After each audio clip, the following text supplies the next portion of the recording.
د بلخ ولایت د شهیدانو او معلولینو چارو رئیس وایي چې د شهیدانو او معلولینو کورنیو د اقتصادي ستونزو د حل په موخه په یاد ولایت کې د شهیدانو او معلولینو چارو وزارت په ملاتړ شاوخوا 3000 د شهیدانو او معلولینو کورنیو سره خوراکي او نغده پیسو مرسته کړې ده.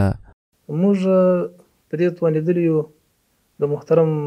مقام ولایت رهبري او د محترم وزارت مقام د رهبري په همکاري همدارنګه هغه مؤسسات چې زموږ سره دلته راجستر یا دلته همکاري کوي د 3000 کورنیو شاوخوا ته موږ د یتیمانو او د معلولینو کورنیو لپاره غذایي مواد او البسو ترتیب ورته برابر کړی دی.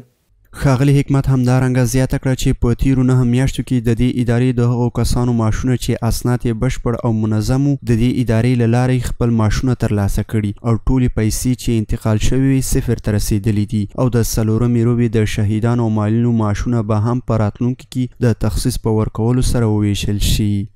یو عمده فعالیت دا چې موږ ته کومه بودیجه راکول سوې وه نو هغه موږ د طرز العمل او د اصولو مطابق هغه کسانو چې اسنادونه سره منظم او ترتیب کړي وه ټولو ته مو ورسولې ده.